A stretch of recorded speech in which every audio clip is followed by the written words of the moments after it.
Today I thought we'd do something a little bit different. This is a scrap buster for fabrics. And if you're not familiar with this, these are called yo-yos in America and in England.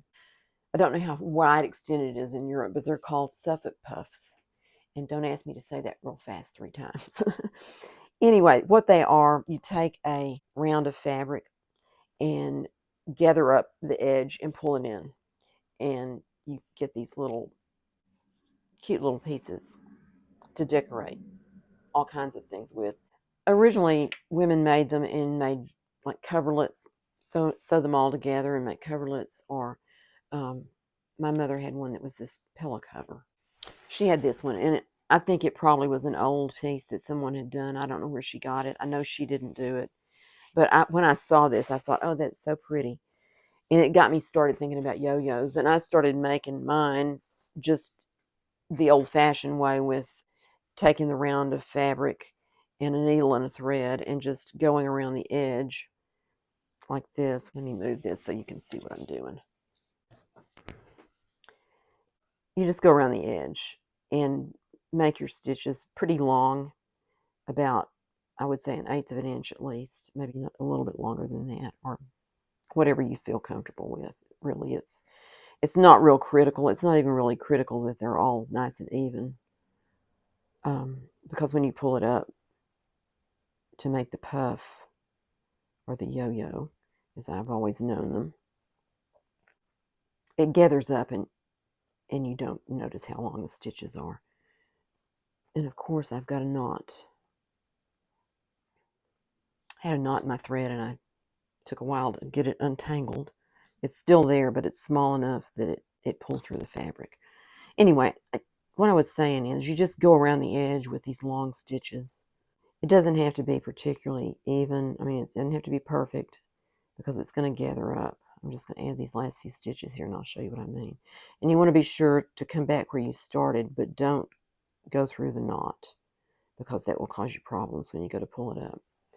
And then what you do is just kind of hold your fingers inside and just pull the thread up tight like that. Whoops, went flying away. And you want to get it tight where it holds together, and then just hold it in place.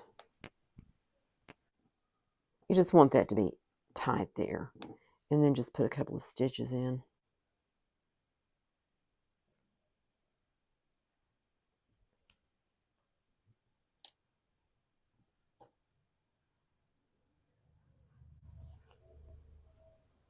And my thread's about to come out of my needle, I think, so I don't want that.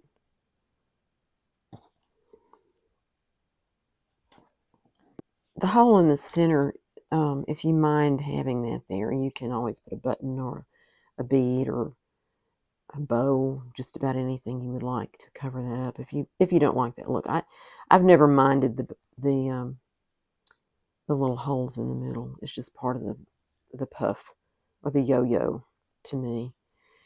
And I'm doing my mother's way of doing this, tying the knot so tight that nobody can get it undone again. And another tip I wanted to mention is, if you want to use just gray thread, it generally blends in. The stitches on this don't show that much, and gray thread blends in with other colors, and you hardly ever see the stitches. So that way you don't have to buy a bunch of different colors of thread if you don't have them on hand. Or if you're working on various ones in different colors, then you have your needle threaded, you can just use the same color all over them. And another way to make these is with these yo-yo makers. And this is Clover brand. My friend gave me these. And this one makes this size, large heart-shaped. This one's a small heart-shaped, is this one. And then this is a round one. And this one makes about the same size yo-yo as I just made here.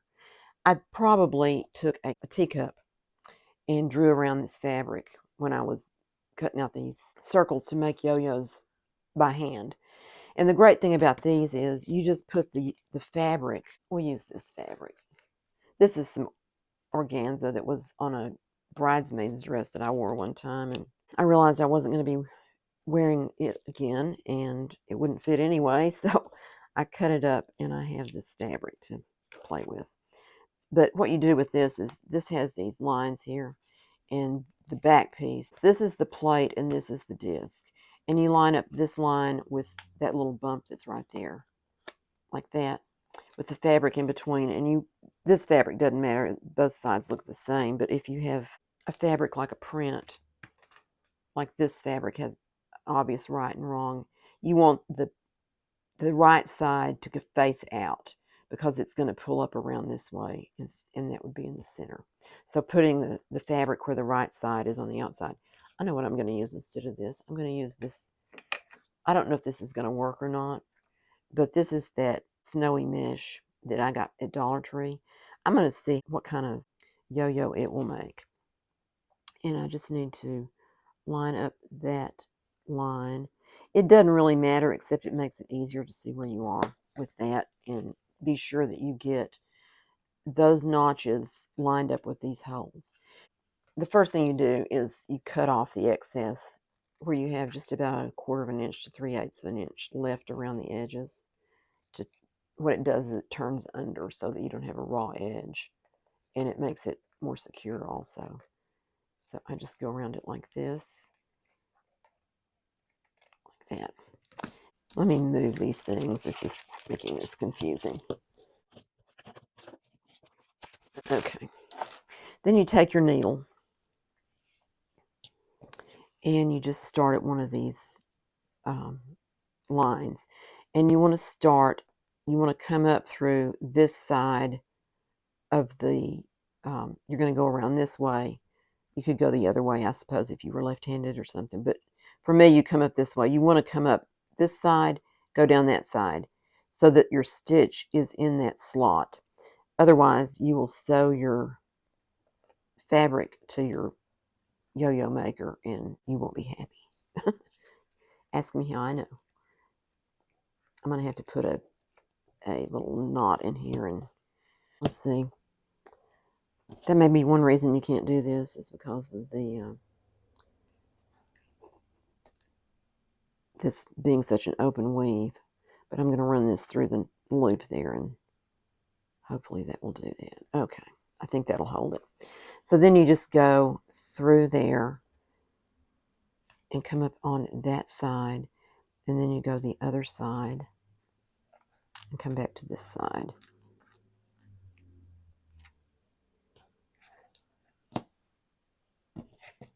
I hope I'm not making this so complicated that you think I will never do that, because it's really kind of fun once you get the hang of it, and it's not really as complicated as this may seem. I'm using fabrics that are probably a little more challenging than a normal.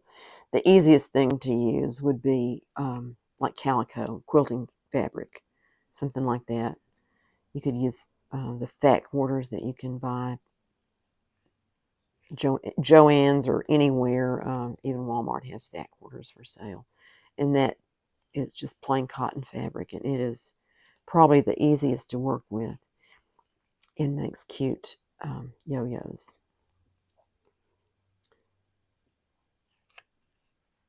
And I'm going to bring this back so I can show you the ones. These are fabric. These are cotton fabric ones, and these are some that I made without the yo-yo maker, and I was making little tiny stitches, and so it makes the hole bigger. When you make bigger stitches, it pulls down tighter, and you can put a button over that. I put this little crocheted rose on top of that one. I thought that looked cute. These two, this is a yo-yo, and it has a little mesh flounce on it. I'll call it a flounce for lack of a better word, with a gemstone, fake gemstone, I guess, and some beads around that. And we just had a piece of fabric back there to glue it down to. It was on a gift tag when I got it, and I popped it off of there. This one is not a yo-yo. It's fabric sewn around in a circle, kind of gathered up to make a rose. And that's what I did with this one. This is that same organza fabric. I bunched it up and then sewed it. It kind of has gathers around it. And this reminds me of a camellia more than a rose, but I thought it was pretty, so I put it on the tray with the other things.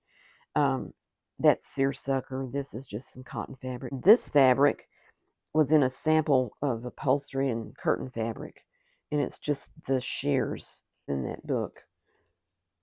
We have at least one interior decoration store, and I went by there one day and just asked them if they had any wallpaper books, sample books, or upholstery fabric books, and they gave me a very large wallpaper book that was discontinued. And then a day or so later, they called me and they had 12 um, fabric sample books for me. So I have lots of little pieces of fabric. The fabric samples, this fabric was one of them that I used. This is what this was, this fabric. And it comes with this paper on it to hold it in place in the book so it's easier to manage. But that doesn't come off very easily. So you pretty much are limited to what the square was. This book was this big. So I don't know how big that is. It's about 8.5 inches by 12-ish. Some of the others were about half this wide and not quite as big. But there's a lot of fabric in there, as you can see. And this is all sheer fabrics. And I don't know how much of it I would use, but it was free, and I'm glad to have it. So I'll have to be thinking up new uses for it besides just yo-yos. One of which could be making flaps or something like that in a book, a flap where you lift it up and have something underneath it. I think that would be cute. But if you have any of those kinds of stores, I don't know about places like Lowe's or Home Depot or some of those big box stores, if they have those kind of books or what they do with them when they get rid of them. If they have them, you might ask. I just went in and told them that I make junk journals and asked if they had any discontinued books, and they said, well, let's see. And first thing I knew, they took my name and phone number, and they gave me the large wallpaper book that day, and then they called me back for the others. And I can't tell where I started now. I think that was right there. Okay, so then let's move this one back aside again. So then you just put your finger there and you press that out, and you just slide it off the edge like that. And again, you just pull it up and kind of turn that edge under as you're gathering it up all the way around.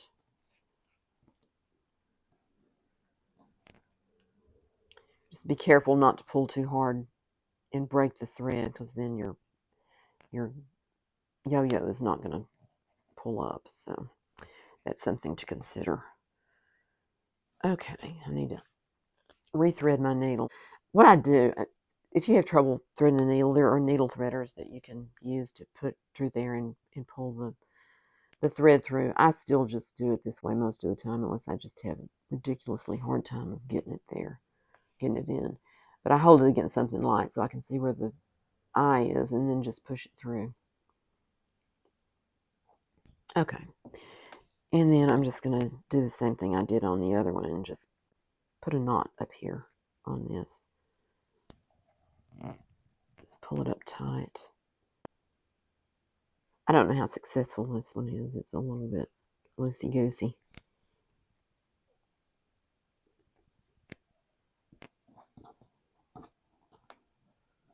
I think I just put a knot in it, so it is going to be what it is there.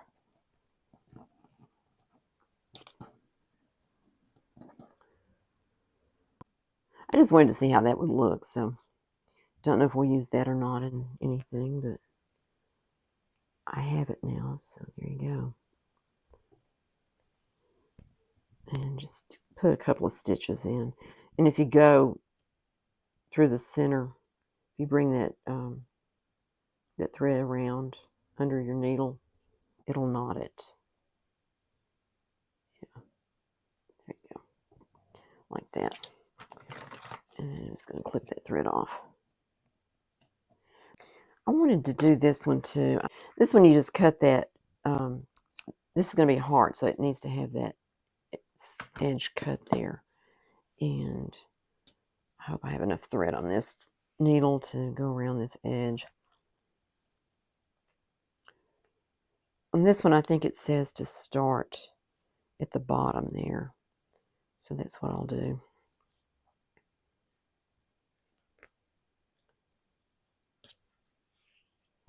And just turn this down and start on this side if you're going around that way, which is what I'm going to do.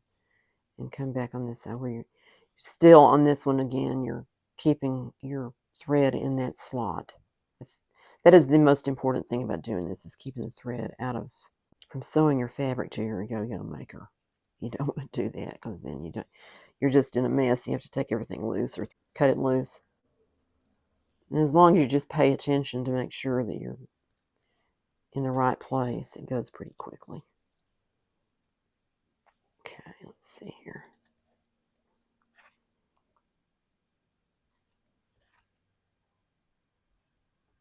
Some of the ideas I had for using these is like a tag topper. Just put it at the top of a tag. I've got a tag over here that I'm going to make and put one at the top just to show you what it looks like. You could put them on journal covers.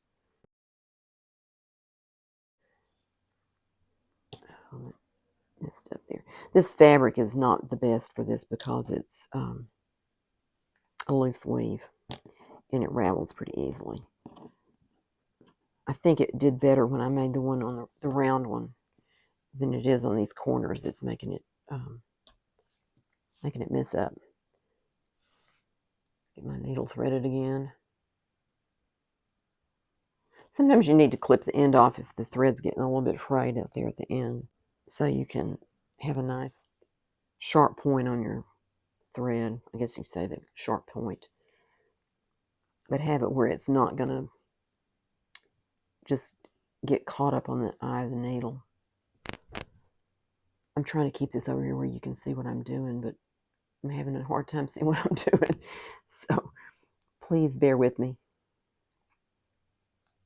Now here, I'm going to have to look and see what the instructions say about this, because I don't remember. Let's see.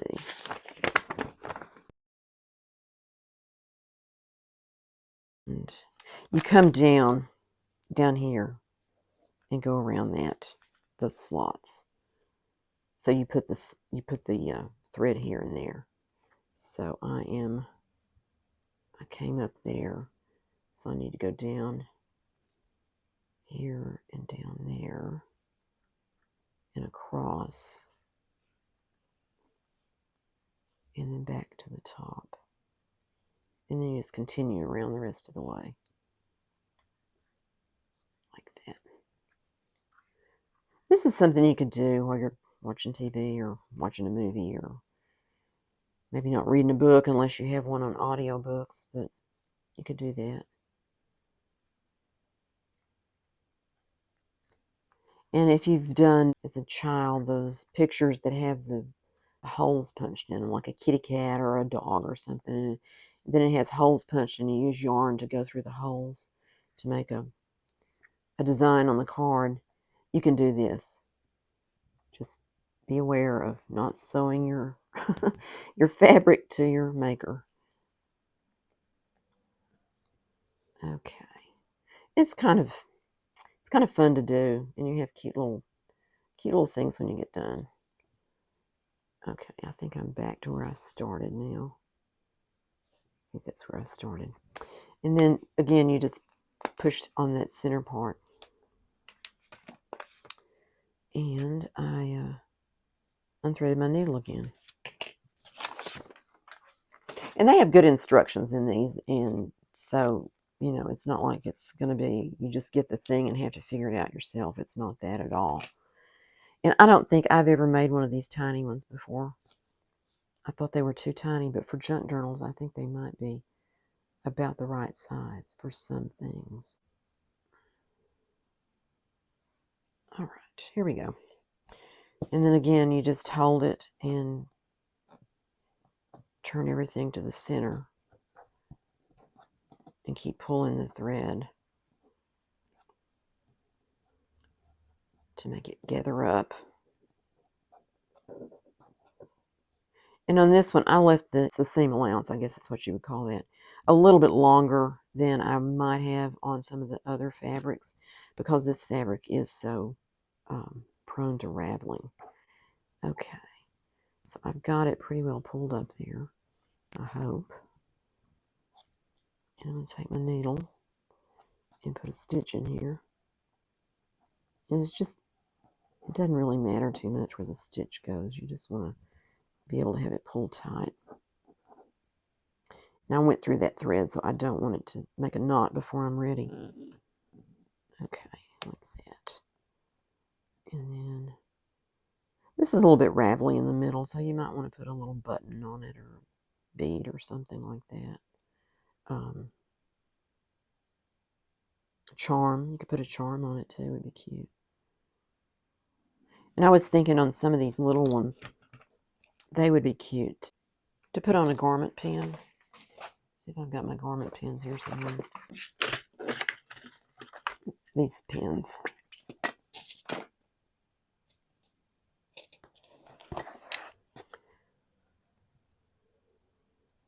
See that raggedy part's kind of sticking out there. See if I can poke that back in. Use this brayer thing or whatever it's called. Just poking it back inside a little bit. This is not the best fabric for this one because it is so, for lack of a better word, flimsy. Okay, so then you could just put your pin here at the top if you wanted to, or wherever you wanted to put it. And then say we wanted it on this little book, and just pin it on this lace here. And you could add beads to the pin if you wanted to do that. Okay, come on. The hardest part's getting the pin fastened. Like that. See, I think that looks cute there. And I have this tiny little white button that could be put on the center of that if you want. If that was the look you wanted for that. But I think that looks cute. You could also use them on tassels. I've got my pink journal here. If you wanted to do that. I think these others are too big for being on the tassel. That's a little too big. But you could put this little one on there. It would be cute. And you could do the same thing. Just put it on the garment pin and then just pin it onto the lace. Or sew it on if you'd rather do that. Okay, come on. Here we go. And I think that looks cute on there. Just a little something different in your tassel. Or if you wanted to, you could glue it to the spine. Just put a puff there. It'd be cute. Or down at the bottom even. And I thought about you could put, if you had some of those big grommets, you could put the grommet right through the middle of it and then hang your tassel there. I'm not sure how that would work to get the tassel hooked onto that, but you probably could figure it out. So anyway, that's that. Other things you can do, I was going to show on a tag how you could do it. This is some of the wallpaper that was in this book. Let me show you the book real quick. It's this big, huge, and it's got all kinds of very fancy looking wallpaper in it, like that. It's got texture on it. There's even some that has fibers in it. This is non-woven, and there's some pieces. Here's one. Some pieces of vellum in between some of the pages, so that's a bonus too. Anyway, that is the big book. I'm going to make this tag real quick here. I'm just going to take my scissors and cut it to a tag shape at the top. You could do it any way you wanted to. You could round the corners or just make it a scallop shape of some kind. Okay, there we have a tag shape. And if you wanted to, you could put some lace. I have this lace laying around here. If you wanted to, you could put some lace at the top.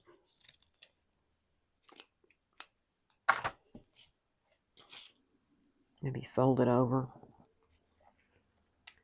like that. I'm going to glue that down.